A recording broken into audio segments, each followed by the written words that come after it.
ಇವಾಗ ಮಾಧ್ಯಮಗಳೆಲ್ಲ ನ್ಯಾಯಾಲಯ ಆಗ್ಬಿಟ್ಟಿದೆ. ಸಮಸ್ಯೆ ಏನಾಗಿದೆ ಅಂತಂದರೆ, ಮಾಧ್ಯಮದವರೆಲ್ಲ ಅವನಿಗೆ ಜೈಲು ಕಳಿಸ್ಬೇಕು, ಇವನಿಗೆ ಇದಕ್ಕೆ ಮಾಡಬೇಕು, ಶಿಕ್ಷೆ ಎಲ್ಲ ನೀವೇ ಕೊಟ್ಬಿಟ್ರೆ ನ್ಯಾಯಾಲಯ ಯಾಕೆ ಬೇಕಾಗಿದೆ?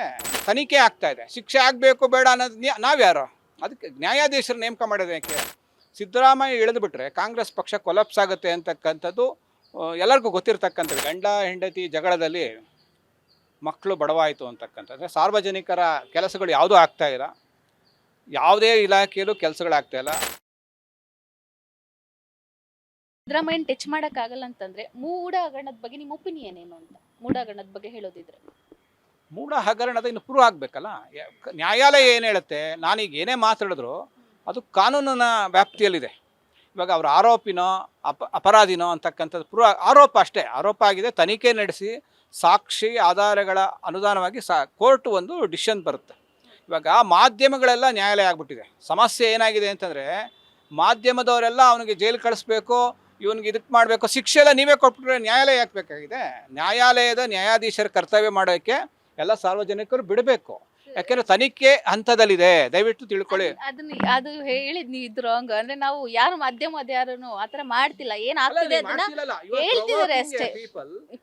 ಯಾರು ಪ್ರೂಫ್ ಮಾಡ್ತಿಲ್ಲ ಸರ್, ಯಾರು ಪ್ರೂಫ್ ಕೇಳಕ್ ಹೋಗ್ಬಾರ್ದು, ಒಪಿನಿಯನ್ ಕೇಳಕ್ ಹೋಗ್ಬಾರ್ದು. ಯಾಕೆ ಅಂತಂದ್ರೆ ಇದು ನ್ಯಾಯಾಲಯದಲ್ಲಿರೋದ್ರಿಂದ. ಒಪಿನಿಯನ್ ಕೇಳಿದ್ದು ಅಂದ್ರೆ ಇವಾಗ ಹೈಕೋರ್ಟ್ ಹೇಳಿದೆ ತನಿಖೆ ಆಗ್ಬೇಕು ವಿಚಾರವಾಗಿ, ಮೂಢ ಹಗರಣದ ಬಗ್ಗೆ ತನಿಖೆ ಆಗ್ಬೇಕು ಅಂತ ಹೇಳಿದೆ. ಸೊ ಈ ತನಿಖೆ ಆಗ್ಬೇಕು ಅಂತ ಹೇಳಿದೆ ಅಂತ ಅಂದ್ಮೇಲೆ ವಿಪಕ್ಷದವರು ಕೂಡ ಏನು ರಾಜೀನಾಮೆ ಕೊಡ್ಲೇಬೇಕು ಅಂತ ಹೇಳ್ತಿದ್ರೆ ಅಂದ್ಮೇಲೆ ಹೌದು ಎಲ್ರಿಗೂ ನಾಲೆಜ್ ಇದ್ದೇ ಇರುತ್ತಲ್ವ ಮೂಢ ಹಗರಣ ಕೊಡಬೇಕು ಅಂತ. ಈಗ ಹಗರಣಗಳು ಏನಿದೆ, ಕಾಂಗ್ರೆಸ್ ಸರ್ಕಾರ ತುಂಬಾ ಹಗರಣಗಳಿದೆ. ಯಾವುದು ಇದಕ್ಕಿಂತ ಮುಂಚೆ ವಾಲ್ಮೀಕಿ ನಿಗಮದ ಹಗರಣ, ಅದಾದಮೇಲೆ ಇನ್ನೊಂದು ಹಗರಣ, 2-3 ಹಗರಣಗಳು, ತುಂಬ ಹಗರಣಗಳು ಬರ್ತಾನೆ ಇದೆ. ಯಾಕಂದರೆ ಎಷ್ಟು ಹಗರಣಗಳಿದೆ ಮರ್ತೋಗ್ತಾ ಇದೆ ಜನಕ್ಕೆ. BJP ಸರ್ಕಾರದಲ್ಲಿದ್ದು ಹಗರಣಗಳಿತ್ತು, ರಾಜೀನಾಮೆ ಕೊಟ್ಟಿದ್ದಾರಾ ಅಂತಕ್ಕಂಥ ಪ್ರಶ್ನೆ ಬರುತ್ತೆ. ಯಾಕೆ ಅಂತಂದರೆ ನ್ಯಾಯಾಲಯದಲ್ಲಿರ್ತಕ್ಕಂಥ ವಿಚಾರವನ್ನು, ಯಾಕೆ ನಾನೊಬ್ಬ ಜವಾಬ್ದಾರಿ ನಾಗರಿಕರಾಗಿ ಮಾತಾಡ್ತಾ ಇದ್ದೀನಿ. ಯಾಕೆಂದರೆ ನಾನು ಸುಮ್ಮನೆ ಏನೋ ಗಾಳಿನಲ್ಲಿ ಗುಂಡುಡಿಯುವಂಥ ಕೆಲಸ ರಾಜಕಾರಣಿಗಳ ಕೆಲಸ ಮಾಡಬಾರ್ದು. ಯಾಕೆಂದರೆ ನ್ಯಾಯಾಧೀಶರು ತೀರ್ಮಾನ ಕೊಡೋ ತನಕ ನಾವೇನು ಮಾತಾಡಬಾರ್ದು, ಅದು ಕಂಟೆಂಪ್ಟ್ ಆಫ್ ಕೋರ್ಟ್ ಆಗುತ್ತೆ. ನಾಳೆ ಏನಾರು ಈ ವಿಡಿಯೋ ಯಾರು ನೋಡಿ ಆ ವ್ಯಕ್ತಿ ಯಾರು ಮಾತಾಡಿರ್ತಾನಲ್ಲ ಅವನ ಮೇಲೆ ಕೇಸ್ ಹಾಕಿದಾಗ ಯಾವ ಮಾಧ್ಯಮದೋ ಅವ್ನು ರೆಸ್ಕ್ಯೂಗೆ ಬರೋದಿಲ್ಲ. ಆದ್ದರಿಂದ ನ್ಯಾಯಾಲಯದಲ್ಲಿರ್ತಕ್ಕಂಥ ವಿಚಾರಣೆ, ಯಾಕೆಂದರೆ ಸುಮ್ಮನೆ ಏನೋ ಅನ್ಎಜುಕೇಟೆಡಾಗಿ ಮಾತಾಡಬಾರ್ದು. ನಮ್ಗೆ ಏನು ತಿಳ್ಕೊಂಡಿದ್ದೀವಿ, ಅವ್ರ ತನಿಖೆ ಆಗ್ತಾ ಇದೆ, ಶಿಕ್ಷೆ ಆಗಬೇಕು ಬೇಡ ಅನ್ನೋದು ನಾವ್ಯಾರು? ಅದಕ್ಕೆ ನ್ಯಾಯಾಧೀಶರು ನೇಮಕ ಮಾಡೋದು ಯಾಕೆ? ಸಂವಿಧಾನದಲ್ಲಿ ಗವರ್ನರ್ ನಿಲುವುಗಳನ್ನು ಪ್ರಶ್ನೆ ಮಾಡ್ತಾರೆ. ಗವರ್ನರ್ಗೆ ಚಪ್ಪಲಿ ಹಾರ ಫೋಟೋಗಳಿಗೆ ಚಪ್ಪಲಿ ಹಾರ ಹಾಕ್ತಕ್ಕಂಥದ್ದು ಅದೆಲ್ಲ ಒಂದು ರೀತಿ ಅಮಾನವೀಯಾಗಿರ್ತಕ್ಕಂಥ ಘಟನೆ. ಕಾಂಗ್ರೆಸ್ ಪಕ್ಷದವ್ರು ಮಾಡ್ತಿರ್ತಕ್ಕಂಥದ್ದು. ಗವರ್ನರ್ ಯಾರು? ಒಬ್ಬ ರಾಷ್ಟ್ರಪತಿಗಳ ಪ್ರತಿನಿಧಿಯಾಗಿ ರಾಜ್ಯದಲ್ಲಿ ಕೆಲಸ ಸಂವಿಧಾನದ ರಕ್ಷಣೆಗೆ ನಿಂತಿರ್ತಕ್ಕಂಥವ್ರು. ಅವ್ರಿಗೆ ಈ ವಿಚಾರದಲ್ಲಿ ಹೆಚ್ಚಿನ ಮಾಹಿತಿ ಇರೋದ್ರಿಂದ ಅವರು ಹೈಕೋರ್ಟ್ಗೆ ರೆಫರ್ ಮಾಡಿರ್ತಕ್ಕಂಥದ್ದು. ಹೈಕೋರ್ಟ್ ಅದನ್ನ ಅಕ್ಸೆಪ್ಟ್ ಮಾಡಿ, ಮತ್ತು ಸಾರ್ವಜನಿಕ ಏನು ಜನಪ್ರತಿನಿಧಿ ಕೋರ್ಟಲ್ಲೂ ಸಹ ಇದು ಅಕ್ಸೆಪ್ಟ್ ಆಗಿರೋದ್ರಿಂದ ಜನ ಏನು ಅನ್ಕೊಂಡ್ಬಿಟ್ಟಿದ್ರೆ ಶಿಕ್ಷೆ ಆಗೋಯ್ತು, ರಾಜೀನಾಮೆ ಕೊಡಬೇಕು ಅಂತ. ಇನ್ನೂ ಇದು ತನಿಖೆ ಅಂತ, ಇನ್ನು FIR ಫೈಲ್ ಆಗಿಲ್ಲ. ಫಸ್ಟ್ ಆಫ್ ಆಲ್ FIR ಆದಮೇಲೆ ಇನ್ನೂ ಮಗುನೇ ಹುಟ್ಟಿಲ್ಲ, ಕುಲ ವಿವರಿಸಿದ್ರು ಅಂತ. ಆದ್ದರಿಂದ ಈ ಸದ್ಯದ ನನ್ನ ಆಸೆ ಪೊಲಿಟಿಕಲ್ ಅನಾಲಿಸಿಸ್ ಆಗಿ ಹೇಳಿದಾಗೆ ಇದರಿಂದ ಸಿದ್ದರಾಮಯ್ಯನವ್ರ ಭವಿಷ್ಯಕ್ಕೆ ಯಾವುದೇ ತೊಂದರೆ ಇಲ್ಲ. ಪಕ್ಷದಲ್ಲಿ ಇವತ್ತು ಕಾಂಗ್ರೆಸ್ ಪಕ್ಷದಲ್ಲಿ ಒಗ್ಗಟ್ಟು ಕಾಣ್ತಾ ಇದೆ ಈ ಹಗರಣ ಬಂದಾಗಿಂದ.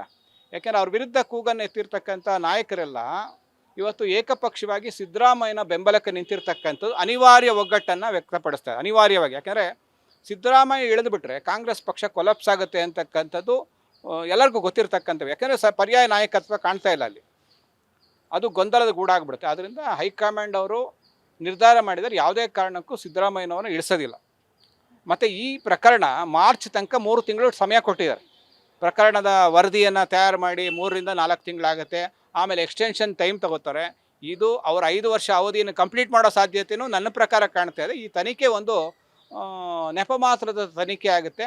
ಇಲ್ಲಿಂದ ನೀವು ಪ್ರಾಮಾಣಿಕವಾದಂಥ ವರದಿಯನ್ನು ನಿರೀಕ್ಷೆ ಮಾಡೋದು ಕಷ್ಟ ಆಗುತ್ತೆ. ಸರ್, ನಮ್ಮ ರಾಜ್ಯದ ರಾಜಕೀಯ ನೋಡ್ತಾ ಇದ್ರೆ ಏನು ಅನ್ಸುತ್ತೆ ನಿಮಗೆ? ಇವಾಗಿನ ಪರಿಸ್ಥಿತಿ, ನಮ್ಮ ರಾಜ್ಯದ ರಾಜಕೀಯದ ಪರಿಸ್ಥಿತಿ ನೋಡಿದ್ರೆ ಏನು ಅನ್ಸುತ್ತೆ? ಇಲ್ಲಿ ಗಂಡ ಹೆಂಡತಿ ಜಗಳದಲ್ಲಿ ಮಕ್ಕಳು ಬಡವಾಯಿತು ಅಂತಕ್ಕಂಥದ್ದು. ಸಾರ್ವಜನಿಕರ ಕೆಲಸಗಳು ಯಾವುದೂ ಆಗ್ತಾ ಇಲ್ಲ, ಯಾವುದೇ ಇಲಾಖೆಯಲ್ಲೂ ಕೆಲಸಗಳಾಗ್ತಾ ಇಲ್ಲ. ಸುಮ್ಮನೆ ನಾವು ಉದ್ಘಾಟನೆ ಮಾಡಿದ್ದೀವಿ, ಕಲ್ಲಾಕಿದ್ದೀವಿ, ಎಲ್ಲ ಕಲ್ಲಾಗ್ತಾ ಇದ್ದಾರೆ. ಅವತ್ತು ಉದ್ಘಾಟನೆಯ ಕಲ್ಲಾಗ್ತಾ ಇದ್ದಾರೆ. ಅಷ್ಟು ಸ್ಯಾಂಕ್ಷನ್ ಆಯಿತು, ಇಷ್ಟು ಸ್ಯಾಂಕ್ಷನ್ ಆಯಿತು ಅಂತಿದ್ದಾರೆ. ಜನಸಾಮಾನ್ಯರಿಗೆ ಸಿಗಬೇಕಾದಂಥ ಸೌಲಭ್ಯಗಳು ಯಾವುದೂ ಸಿಗ್ತಾ ಇಲ್ಲ. ಉದಾಹರಣೆಗೆ ಪಂಚ ಗ್ಯಾರಂಟಿಗಳ ಸ್ಕೀಮಲ್ಲಿ ಒಳ್ಳೆಯ ಸ್ಕೀಮನ್ನು ತಂದರು, ಅದರ ಇಂಪ್ಲಿಮೆಂಟೇಷನಲ್ಲಿ ಎಫೆಕ್ಟಿವ್ ಆಗಿಲ್ಲ. ಅದು ಸರಿಯಾಗಿ ಜನಕ್ಕೆ ಸೇರಬೇಕಾದಂಥ ಹಣ ಅಥವಾ ವಸ್ತುಗಳು ಯಾವುದು ಸರಿಯಾಗಿ ಸೇರ್ತಾ ಇಲ್ಲ. ಮತ್ತು ಕಾಮಗಾರಿಯ ಗುಣಮಟ್ಟ, ಬೆಂಗಳೂರು ನಗರದ ಕಾಮಗಾರಿಯ ಗುಣಮಟ್ಟದ ಬಗ್ಗೆ ಮಾತಾಡ್ತಾರೆ. ಅದು ಸರಿಯಾಗಿ ಕ್ವಾಲಿಟಿ ಆಫ್ ವರ್ಕ್ ನಡೀತಿಲ್ಲ. ಯಾಕೆಂದರೆ ಬಿ ಜೆ ಪಿನ ಜನ ಯಾಕೆ ಧಿಕ್ಕರಿಸಿದ್ರು ಅಂತಂದರೆ, ಭ್ರಷ್ಟರು 40% ಕಮಿಷನ್ ಇದ್ದಂಥ ಸರ್ಕಾರ ಬೇಡ, ನಮಗೆ ಪ್ರಾಮಾಣಿಕ ಸರ್ಕಾರ ಸಿದ್ದರಾಮಯ್ಯ ನಿರೀಕ್ಷೆ ಅಂತ. ಬಟ್ ಇವರು ಎಲ್ಲೋ ವಿರೋಧ ಪಕ್ಷದ ಹಾದಿಯನ್ನು ಮೀರಿದಾರ ಪರ್ಸೆಂಟೇಜಲ್ಲಿ ಅಂತಕ್ಕಂಥ ಮಾತನ್ನು ನಾನು ಹೇಳ್ತಿಲ್ಲ. ಇತ್ತೀಚೆಗೆ ನಿಧನರಾದಂಥ ಕಾಂಟ್ರಾಕ್ಟರ್ ಅಸೋಸಿಯೇಷನ್ ಅಧ್ಯಕ್ಷರಾಗಿದ್ದ ಕೆಂಪಣ್ಣವ್ರು ಹೇಳಿರ್ತಕ್ಕಂಥ 50 ಅವ್ರು 40 ಇದ್ರು ಇವ್ರು 50 ಆಗಿಬಿಟ್ಟಿದ್ದಾರೆ ಅಂತಕ್ಕ ಅವರೇ ಮಾಡಿರ್ತಕ್ಕಂಥ ಮಾತು. ಆದ್ದರಿಂದ ಜನರ ನಿರೀಕ್ಷೆಗಳು ತುಂಬ ಇದೆ. ಸರ್ಕಾರ ಇದೆಯಾ ಅನ್ನುವ ಪ್ರಶ್ನೆ ನಾವು ಯೋಚನೆ ಮಾಡಬೇಕು. ಬರೀ ಹಗರಣ, ದಿನ ಬೆಳಿಗ್ಗೆ ಹೇಳಿದ್ರೆ ನೋಡಿ ಆ ಹಗರಣ, ವಾಲ್ಮೀಕಿ ಹಗರಣ, ಸಿದ್ದರಾಮಯ್ಯ.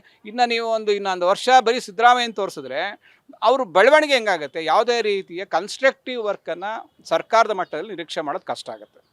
Beet plus Karnataka.